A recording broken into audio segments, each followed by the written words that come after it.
Hello, everybody, and welcome to Red Wings Daily, presented to you by FanArch. I'm your host, Kirk MckNight, author of The Voices of Hockey, Broadcasters Reflect on the Fastest Game on Earth, book which is available in audio format. You can find on Audible or on Apple Books in that audio format. 65 play-by-play broadcasters. This is a 12-hour book, but believe me, it goes by in a flash. It's talking about 35 NHL teams past and present. For the Red Wings, the longest chapter in the book, I will tell you. Paul Woods, Ken Kal, and Ken Daniels are the broadcasters representing them, but it isn't just the Red Wings chapter. The Colorado Avalanche chapter obviously has plenty on the Red Wings in the blood feud, and the San Jose Sharks, they had pretty good rivalry with us, so there's plenty of action on that one too. St. Louis, Nashville, Toronto, Chicago, you name it. The Red Wings are in a lot of these chapters because some of these teams' very highs are the Red Wings' very lows, and maybe vice versa. But if there's plenty enough to go around, and aside from that, you got these 34 other NHL teams that are discussed here, past and present. A couple of them aren't even around anymore. So check it out. And I guess the last thing I should say about it is the fact that there's plenty of first-hand calling of Gordie Howe, both as a Red Wing and as a Hartford Whaler. So if you're a Gordie fan as well, you'll like the book, especially the Hartford chapter. A little bit of the, Gordie as a Red Wing, courtesy of Ken Kal, who went to a game, young as a youngster at the Olympia. And Gordie, late in his career as a Red Wing, scored a goal in that game. And Ken couldn't believe that a player was still playing at that level of intensity at that age. Anyway, that's my spiel for the book. Like I said, Audible, Apple Books, check it out. Coming to you from the southwest corner of Washington State, 2,454 miles from Little Caesars Arena. Now, folks, before I go any further into the show, I want to wish my mom, Louise, a happy 81st birthday. Love you, Mom, and thanks for having me. Now, going back to LCA, last night the Red Wings lost for the fourth straight time at home.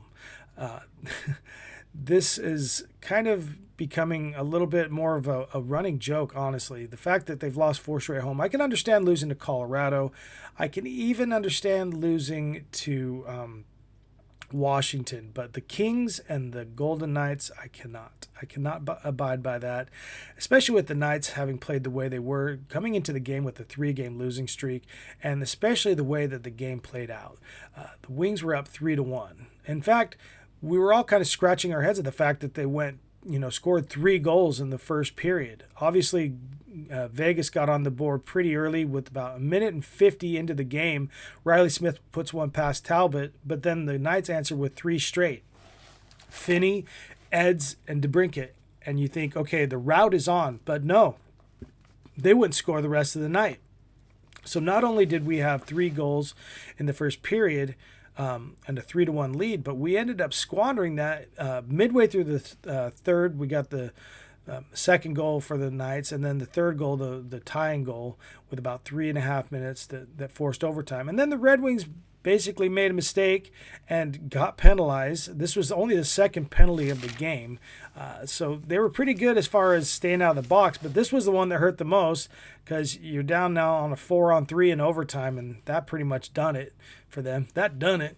And so Talbs gave up goal number 4. Now, I'm going to kind of go off on Talbs just a little bit because this is the 6th time this season that the Red Wings have scored at least 3 goals in a start by Talbot, and they've ended up losing, whether it be a shootout loss, overtime loss, or even regulation loss. Most of them have been post 60 minutes, but this is the 6th time this season. McClellan's always saying that, if you can give your goaltender 3 goals, that's like as much as you can ask of the offense, and that's what they've done. And they've still come up short 6 times with Talbs in the net.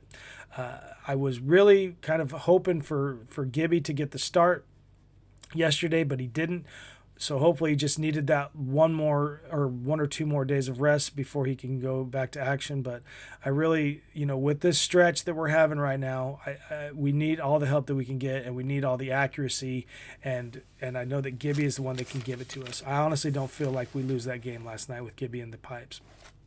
The goals were, I already said that the 3 goals, Finns, Eds, and DeBrincat.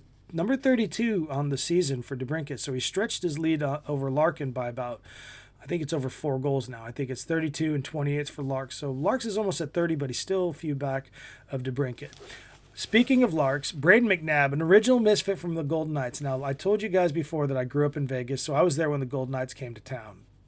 And Braden McNabb is one of those original misfits from the team, that expansion team that went all the way to the Stanley Cup final. I am very disappointed in that cross-check on his back, on Larkin's back, that sent him to the locker room. There's no need for that. And a double shame on the referees who were not calling that and because at that point it was a power play.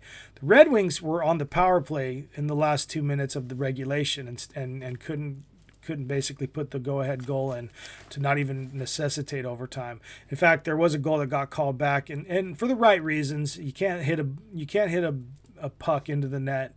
This isn't basketball, and the puck didn't even look like it was going that way. It took that interference for it to get behind the black line. So, couple of things, couple of squandered, possible putaways that really could have put this game out of reach. The Red Wings just basically let off the throttle, didn't take their foot off the throats, or they took their foot off the throats is the problem, and here we result with 1 point instead of 2.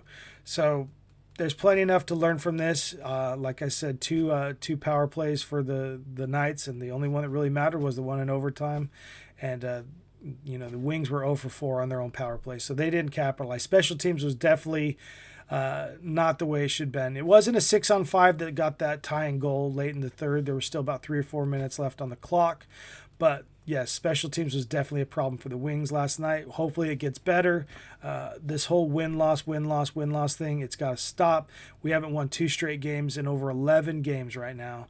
And that is a trend that really needs to be over with if we're going to not only make the playoffs, but at least maybe have a better seeding in that first round, especially if this is going to be the first time in 10 years that we're back in the postseason.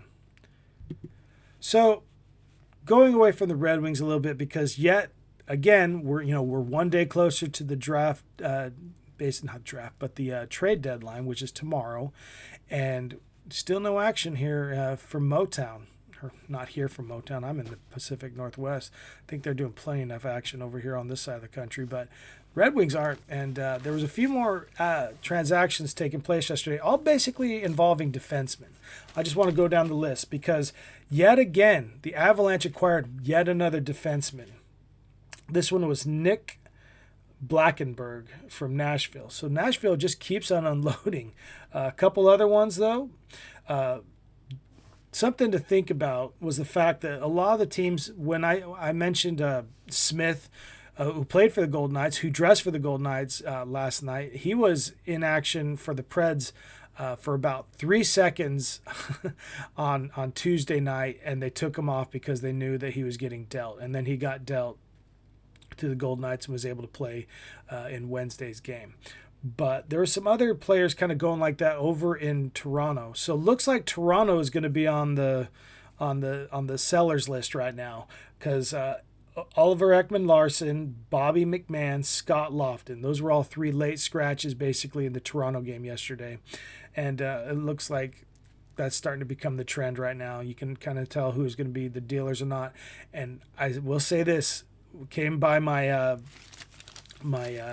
alerts yesterday on Score Mobile, but Panthers are listening to offers on Sergei Bobrovsky. So we're looking at the two-time defending Stanley Cup champion Florida Panthers already looking like sellers right now. They're pretty much 10 points out of a playoff spot right now, looking like they're not even going to make the headlines and anything like that coming down the stretch. I kept thinking that they were that sleeping giant, and I kept saying it, and you got to think the more and more, or the further and further into the season you are saying that, the more or the less likely that this sleeping giant is actually going to wake up. And I think that's what they're starting to realize. So Toronto and Florida are kind of becoming, at least from the Eastern Conference, these are 2 teams that are usually at the top of the Atlantic by this time. They're both dealing right now, or planning to deal, or getting ready to deal. A couple of other acquisitions or trades yesterday was, Tyler Myers, defenseman, going to Dallas, and then Mackenzie Weegar going to Utah. So defensemen are are basically just all over the boards right now. It's been kind of like switching back and forth with wingers and defensemen. But yeah, like defensemen, especially on the Colorado front, I think Colorado really just wants to tighten up. Like I said, that team and that defense, they got a little bit more of a veteran in Burns. Obviously, all those years playing for San Jose, but they got the best defenseman in hockey in Kel McCarr. I think they're just trying to bolster a little bit more because they got such a dynamic and just a juggernaut of an offense with McKinnon leading the way there and all the other players they got going there. But obviously, tightening up a defense is one of the better ways to kind of assure yourself a deeper run in the playoffs because defense wins the games when it comes to postseason. You can, look at the Denver Broncos in football. I know we're switching teams and switching sports, but remember when the Denver Broncos broke like all offensive records and they basically lost 43-8 in the Super Bowl? Well, that can be sometimes what happens. The Red Wings are a perfect example of that in the 95-96 season when they won 62 games and basically came up against Wall, and that was it. We are going to jump right now to that because it is Throwback Thursday, but not to 95-96. Let's talk about the 96-97 season. It being Thursday, I always love going back, especially when this involves a game with the blood feud. So in 96-97 season, obviously this is the time when the Red Wings basically, end the drought. But there is so many what ifs to me that go along the way in the postseason there. And this is the last what if because we already know that the Red Wings were starting to make the right decisions and starting to do the right moves. They got Shanahan before the season began. Bloody Wednesday really just kind of flipped the script for that team and for the Red Wings, and just put them in some kind of driver's seat. Now, they came to this game 2 of the Western Conference Final. Now, realize that Colorado won game 1, and they were up 2-0 in game 2. This happened on May 17th, 1997. Okay, so then the Red Wings, 3 straight goals. 2 of them, those 3 straight goals, future Hall of Famers. Igor Larionov, Sergei Fedorov, and this goal, most importantly, the go-ahead and the game-winning goal, basically, Stevie Y. Now, the reason I bring this up because it was just such a shrewd move by Stevie Y to play off of Patrick Waugh. And then honestly, it was a year after Happy Gilmore came out. So you kind of like have this Happy Gilmore kind of tone or theme, I guess, because the way that Stevie Y put that off of Waugh, it almost seemed like that last shot at Happy Gilmore going around the, all that mess and finding a way into the hole. And that's what he did. And that just flipped that script of that series. So instead of going up 2-0, which they thought they were doing with that 2-0 lead in game 2, so they thought they would be on their way to being up 2-0 in the series. That was the first of 3 straight losses for the Avalanche. The Red Wings went up 3-1 in the series, ended up losing game 5, but put it away in game 6 en route to their Stanley Cup sweep of the Philadelphia Flyers. So this is that what if moment kind of thing. What if they don't get those 3 or 4 straight goals? McCarty actually kind of put an insurance goal basically with about 1:15 left in game 2. So if they're in that 0-2 hole against a team like Colorado, the discrepancy between those two that season, it wasn't the same as in 95-96 when the Red Wings had 62 wins. The Red Wings had like 18 ties that season in 96-97. They were 11 wins shy of Colorado. And points-wise, I think they were quite a bit on points too. They were at 94 points where Colorado was 107. But yeah, 94 because they had 18 ties. So they were way less they only had 38 wins compared to 49 for Colorado. This definitely, it wasn't a David versus Goliath, but you had to have thought that Colorado was a very heavily favored team in this time.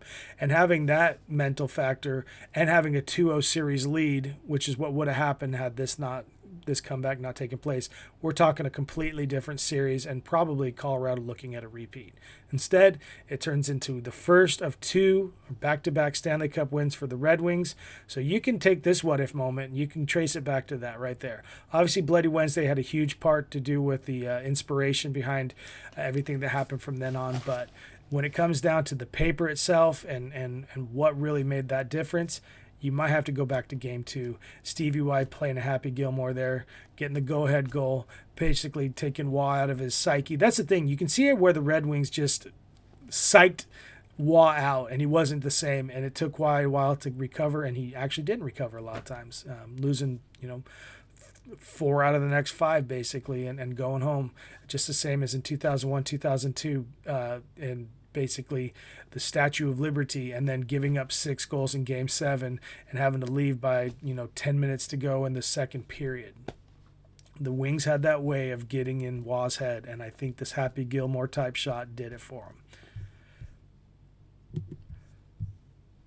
Well, to end the show, I just want to talk a little bit about Eds. He's been back for 4 games.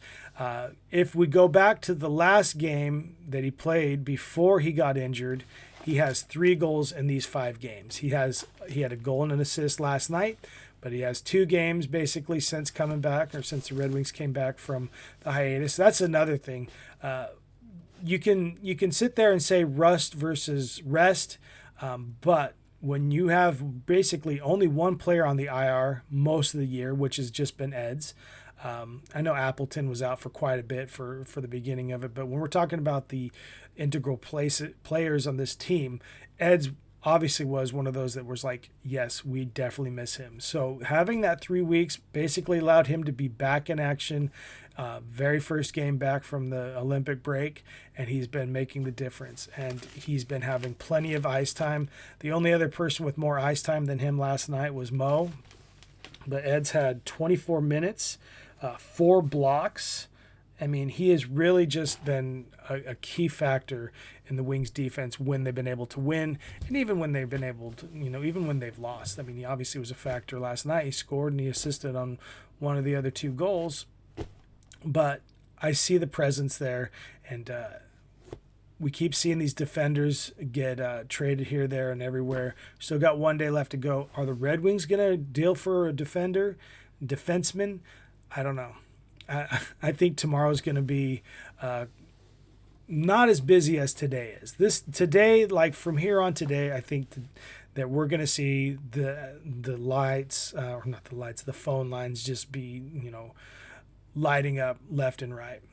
But we'll talk about it more tomorrow, basically going into the weekend. We'll have a little bit of a preview of Friday's game. In the meantime, this is Red Wings Daily, presented to you by FanArch. I'm your host, Kirk MckNight, LGRW from the PNW.